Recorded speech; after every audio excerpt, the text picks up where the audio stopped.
Hello, friends.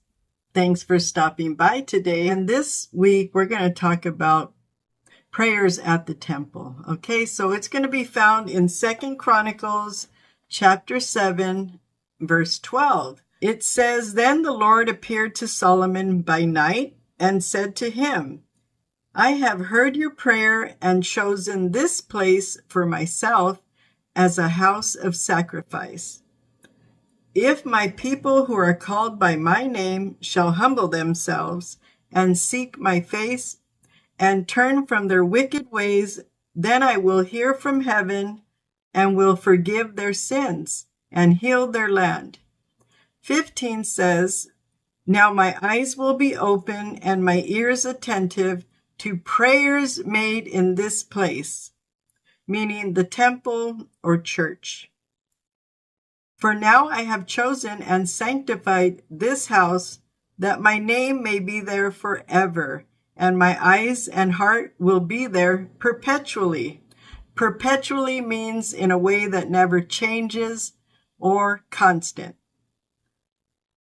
And 17 says, "As for you, if you walk before me as your father David walked, and do according to all that I command you, and if you keep my statutes and judgments, then I will establish the throne of your kingdom as I have covenanted with your father David, saying, you shall not fail to have a man as ruler in Israel."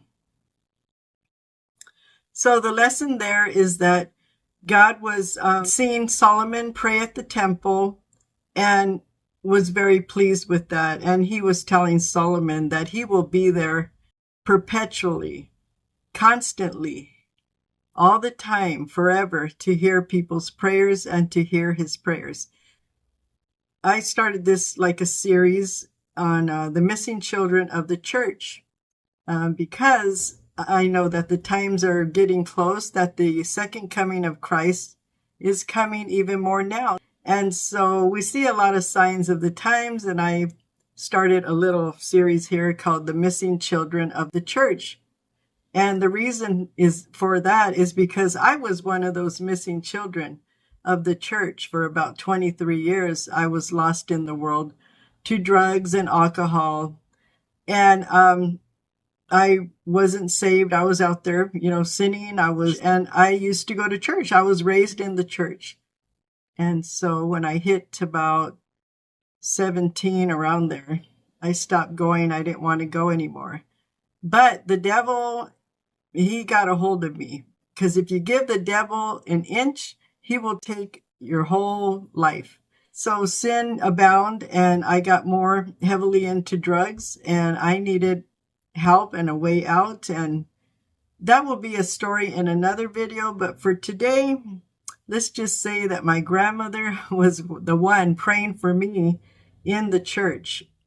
My aunts would tell me that. My grandmother would tell me that she would always go to church to pray for me. And so that's why I'm here today, because of her prayers. But today, the story, that was the Bible story that I had to share in 2 Chronicles 7:12. But another story that I know of, I always relate my videos to like I wouldn't say a true life story, because the Bible is a true life story, but this is the story I know of. But these stories are lessons to be learned, because they are really profound. They show what God is wanting to do in our lives and what he will do. Because I know that a lot of people who are missing from the church, I call them the missing children of the church, because God showed me that that's exactly what he feels like. He feels like a parent that is missing their child. Like you used to see their face in the back of the milk cartons, and we would all see the child and get really sad and pray for the child, or look at the child and hope that they go back home or that they're found. So God, when I went back to church, God showed me that I was like that he grieved for me. He grieves for everyone who is missing from the church. So what I found out being out in the world is that the devil was a big liar. Every little thing that I thought that was good for me, or I didn't have to go to church for some reason or other, was a big lie because now I've been in church for 25 years and I see the whole other side and I'm like, oh goodness, I was missing out. I could have done so much more, but God is the God who gives you back too. So all I know is that when I left the church, like so many others, the devil will lie to you. Big lies go through our heads, and that causes addictions too. We start believing we're not worth anything, that our life is just not worth anything. So you might as well get high or hang out with the bad crowd. A lot of people, there's different issues out there. So whatever someone's issue is, the devil can use that against you and get you further and further away from God. So today's story, we're going to go into today's story. I was just telling you about the missing children of the church because God led me to these scriptures about King Solomon building the temple, building a church. And so God showed me, you got to show the people that the church is very important. There's a reason there's a church. Show them in 2 Chronicles where I had King Solomon build the temple and every little thing about it, because God takes it very serious. He wants us in his house. He wants to bless us. So God was showing me, you got to show the people that it's very important to go to church, and also show them that that's where I really answer prayers, when they come to my house. Why? Because I want to mold their lives into a better life, because the devil has you in his hands and he's molding it the way he wants to. But God has so much better. I know, because I've been back, like I said, 25 years, and God has helped me ever since the day I went back to him. He has been my provider, and he delivered me from drugs, and he was the father to my children. In other words, he helped me with my children, with every little thing that I needed. So now I always like to connect the Bible verse that we read to a real life story. Like I said, the verse was about how our prayers are being heard by God in the temple or church. Okay, so this story is about a girl named Mary. And she meets a young man named Henry, but he was 10 years older than her. Now, this was in the 1920s when things were a lot different than now. And so they fall in love, and they get married when she hits 18, and they have 10 children of their own. Now, they're from another country, so they were struggling financially, and they had a thought to go to the United States to make a better living. So what happened was they ended up working in a cotton field. This was in Ventura County, California, because at that time it was already 1930s, and so there was work in the cotton fields. Back then it was $1 a pound for the sacks of cotton that they would get. And so they started doing that. And they had to take their children because they couldn't afford a babysitter. So they took their children with them to the cotton fields. There was 5 children that they took. A couple of them were really small, like 1 year old, 3 years old. But there was about 3 of them that were able to work, because in those days you could work if you were 14 years old and above. So it was hard to fill up those sacks full of cotton, so they had to have help from their children. So what they would do was put the sack next to them and pick the cotton out of these little cotton stems, and it was very hard work. It was in the sweltering heat. Mary remembered that it was very hot, and it was very uncomfortable, but they had to make a living. And so they were working with the children. The husband was the one working, and then Mary, and then the children helping them. And at the end of the day, they had to take those sacks to the supervisor to get the cotton weighed. And after a few months that they were working there, it went from $1 a pound to 60 cents a pound, and then 40 cents a pound.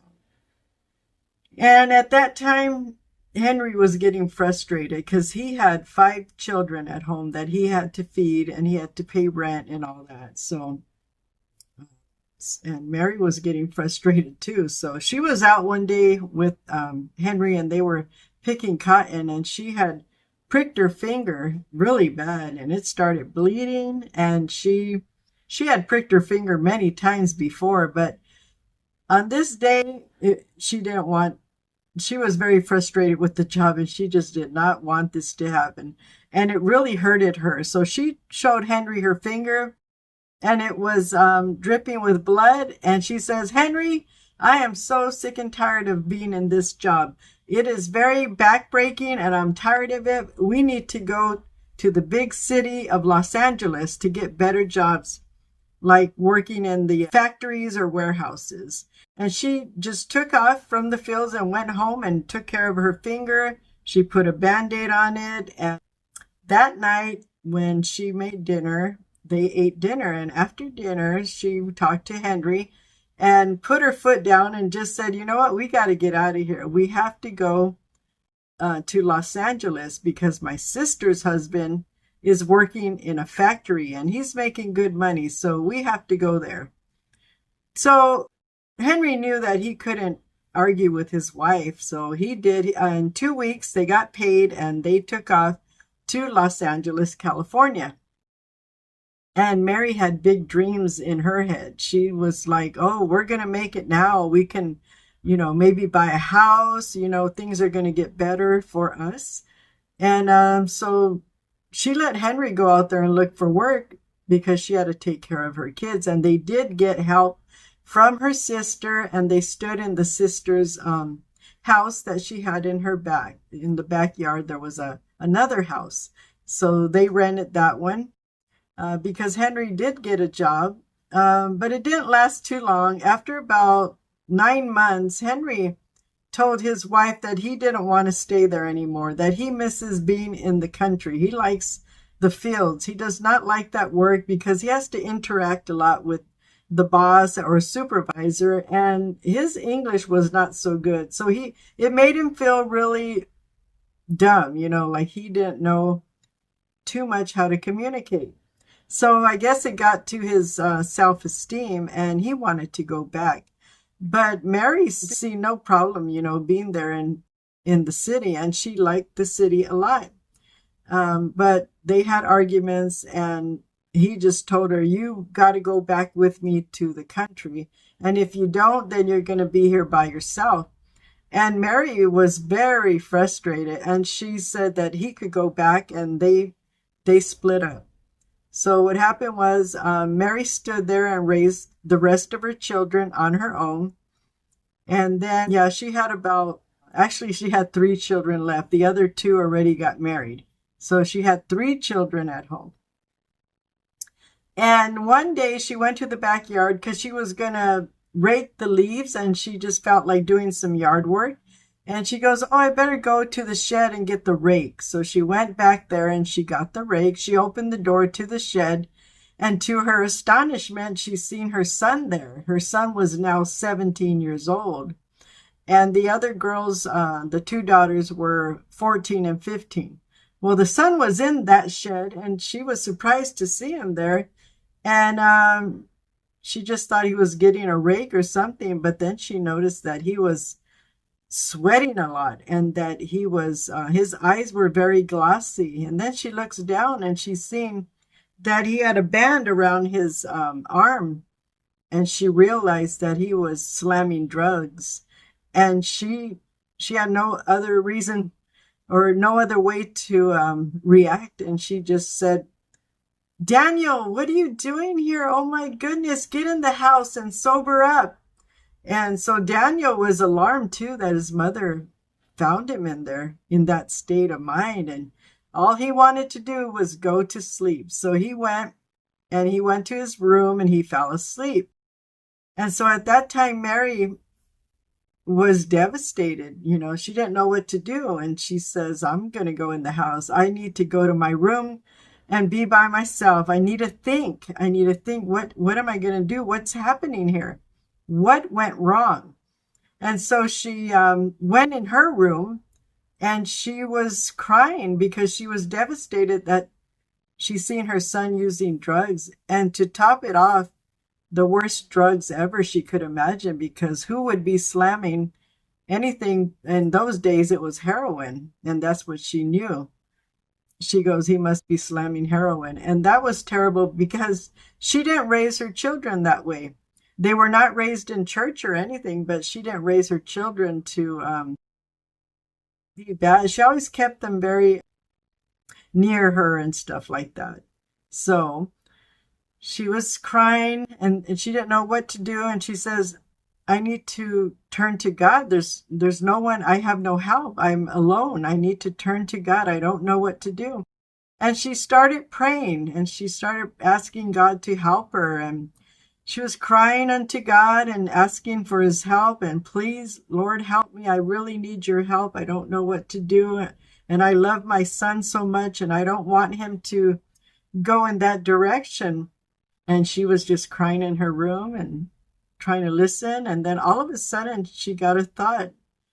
And it's pretty sure it was from God, because the thought was to call her daughter, the one that married a pastor, one of her older daughters. She had two older daughters, and this one married a pastor. And so she wanted to call her daughter to ask her about her faith. And so she did. She called her daughter and she started asking her about her faith and what it's all about. And the daughter told her that God, Jesus, is the provider. Jesus can help you, because she's a single parent. She was a single parent for many years. And the daughter said, Jesus is like the husband to the single mother.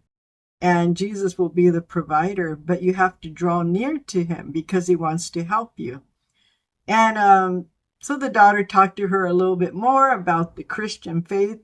And then they hung up and Mary started going to church. She remembered that she had a son also that goes to a Christian church. So and her son didn't live too far from her. So her son would give her and the kids a ride to church. And that's how she started going to church. And she started praying for her son at the church. Fervently, she was praying because she kind of knew that her son kept using drugs, because he did not look right after that. And he would go places without telling her where he's going. And she was very worried about her son. And he didn't look good. He looked like he was going down the wrong road. So she started getting closer to God and praying at the church for her son.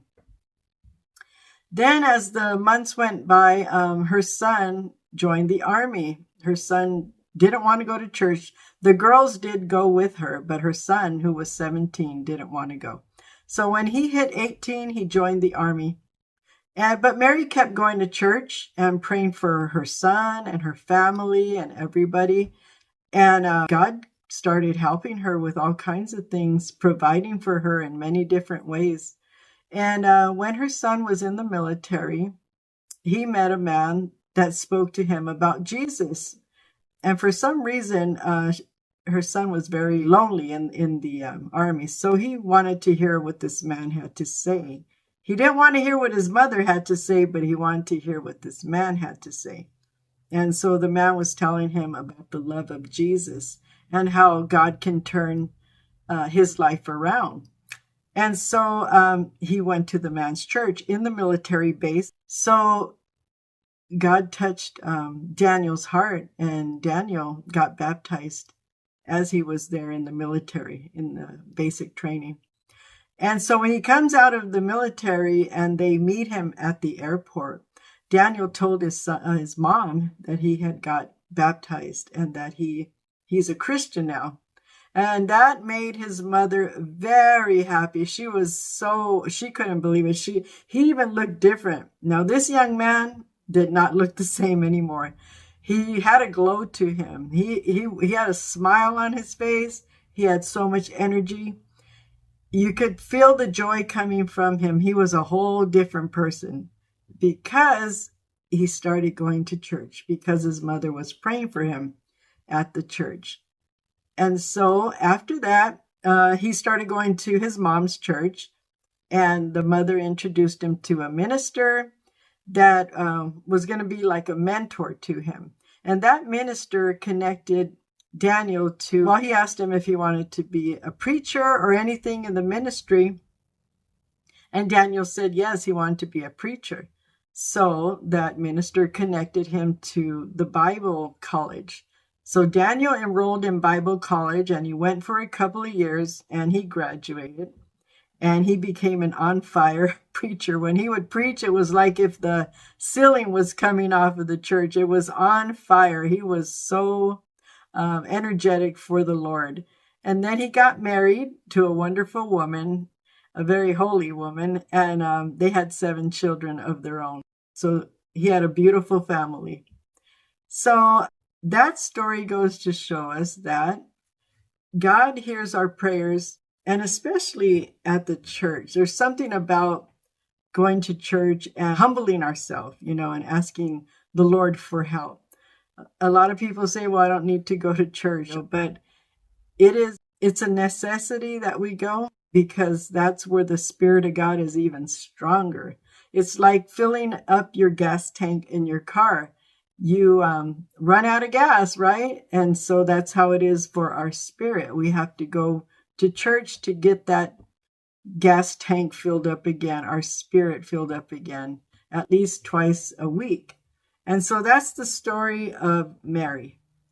Okay, so the miracle that happened for Mary is that Mary never had to work a day in her life after working in the cotton fields.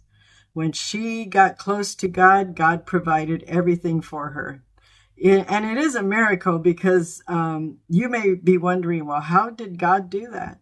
He just started moving things around in her life where, either a daughter would help her. A daughter came to live with her when she had the 2 young girls living at home. And the daughter paid half of the bills, half of the rent, half of the food. And Mary probably got government assistance, but whatever she had to do, she did it. And not only that, her other kids helped her. She would go live with some of the daughters, mainly the daughters. About 3 of them, she would go live with them. Now, this is when the other 2 girls went to get married and all that. But yeah, Mary never had to work a day in her life after the cotton fields. And you know how she hated those cotton fields. So Jesus was the husband to the single mother, and he provided for her from the very moment that she turned her life over to him. So there's a question. I always put a question after a story. The question is, what would have happened to Mary if she did not turn to God and start going to church to pray for her son and her family? Has anything like that happened to you? If it did, you could put that in the comments. If you stopped going to church, and then you started going again. So what would have happened if you stood out of the church? Now, here's the answer. The answer is Mary most likely would have had become bitter, feeling like life was without hope or help, feeling alone, and possible anxiety and depression would have taken over her life, like so many people's lives. But God, right? God is so awesome. God is the one who helps us through the whole thing. I know this. I've been with God for 25 years, and I was a single mother for those 25 years. And God provided, just like for Mary, God provided for the whole thing. I did work. I still work, but God made money stretch, and he provided for my children and for myself. So that is the story about Mary. And to conclude, church is the best outpatient recovery program there is or ever will be, because it is a place where inner psychological wounds can be healed throughout their life with the best physician there is, and that's Jesus Christ. There is no other best physician than God. God's the one who can heal them. All the other help out there, it's good, if they need a therapist or doctors, of course it's great. But they could only do so much, and you don't want the kids to, who's on drugs, to end up medicated because their psychological wounds were not healed younger, because it's better to get help fast, because the mental health or their psychological wounds should be addressed and healed real quick. It shouldn't be going on for years and years, because if we let it go on, it just gets worse and worse. So the only one who can heal the psychological wounds and the soul is God. God is the one. The other things, treatments and rehabs and all, those are just band-aids, and they still got to suffer and every day wake up with the battle of staying away from drugs. But Jesus, he's the one who takes it away completely. Next, I'm going to give you some resources that will help you if you have a child who is addicted to drugs or is experiencing suicidal tendencies or experiencing trauma, depression. I can let you know about SAMHSA. Now, that stands for Substance Abuse and Mental Health Services Administration. This is an organization that helps you with referrals to local treatment programs or centers. They can help you with support groups and where to go in your community. And there's a 24-hour helpline that you can call anytime. The number is 1-800-662-4357. Again, that's 1-800-662-HELP, HELP. This is an organization that can help you and connect you with any kind of services that you need for substance abuse or mental health issues. Also, there's the Department of Health and Human Resources in your area. They can help you to apply for mental health services for anyone who needs it. And they can also help you get on Medicaid to pay for those services. Okay, so there's a lot of help there. And especially there's the church. That's what I recommend, because that's what got me off of a 23-year drug addiction, was Jesus. He took it away the minute I gave my life to him. So I hope this helped you, all parents out there or anybody who is struggling with children or family members on drugs. And I hope the Bible study helped you to let you know that church is so important. And if it wasn't, God wouldn't have appointed King Solomon to build the temple. So I hope you guys have a good day, and I will see you next week. God bless you.